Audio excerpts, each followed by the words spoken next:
Hare Krishna. I'll be reading a story, The Stranger, which shows us the value of association.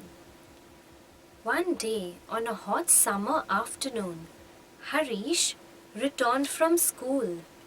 He knocked on the door eagerly, waiting to see his grandfather and grandmother, who had arrived on a visit to his home after several years. As soon as the door opened, he ran into the house and hugged his grandparents. Grandfather took Harish's bag and made him sit at the table. Grandmother then served Harish a cup of hot milk with laddus and sat next to him. After talking for a while, Harish asked his grandfather, Dadaji, what is that black stain on the floor near the TV set? I remember seeing it there since my childhood, said Harish. That is where our family temple of Radha Krishna stood, the grandfather replied slowly. He closed his eyes as if remembering those days. Then he began speaking again. My grandfather had made that temple with his own hands. Radha Krishna was worshipped by my grandmother and mother. When I was a young boy, I learnt to worship them too.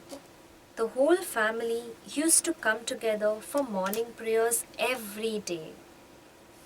Grandfather's face lit up. He continued, in the mornings, we used to sing songs together. In the evenings, we used to listen to stories of Ramayana and Mahabharata. During the festivals, we used to decorate the temple and offer various food preparations to the Lord. Grandfather continued speaking. Then I got married and we brought a new TV set. It was a small black and white model with 5 channels. We rarely used the TV. The temple was moved a little to the left to make space for the new TV. Then I had children and we brought a color TV with 50 channels. The children watched a lot of TV and often fought over what to watch. The temple was shifted into the corner of the room and the children rarely came to see the Lord. Nobody was interested in celebrating festivals anymore. Then my children grew up and got married. My son brought 2 large color TVs with 200 channels. The family was now usually stuck to the TV. We rarely spoke to each other as the TV was always on.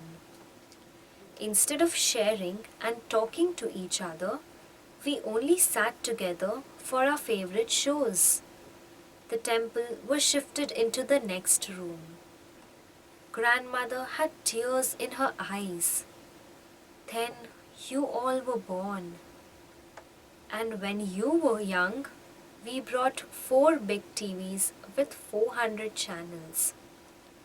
That day, we sold the altar of the temple, which was full of cobwebs anyways. Gone were the days of praying together. Gone were the days when we worshipped the Lord together. The festivals were forgotten, and I sadly witnessed TV becoming the center of our lives. Every room had a TV now, and everybody sat in their own rooms watching TV. I longed to talk and play with you and your sister, but you all were more hooked onto the TV. Instead of reciting devotional prayers to God, now everyone sing movie songs, and instead of peacefully reading holy books written by saintly men, now everyone just shifts from one channel to another. I never allowed anyone to clean the black stain where the temple stood. It reminds us about the happy days without TV. Harish had tears in his eyes.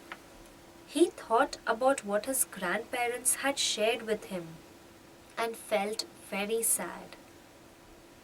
He realized how he was always stuck to the TV and rarely spoke to his family members. He rarely read books. That night, Harish built a small temple made of cardboard and set it up in his room. He moved the TV to the corner of the room. Are we also not missing all these wonderful things in our lives? Let us cherish the wonderful gifts given to us by God and express our gratitude towards Him. Thank you, Hare Krishna.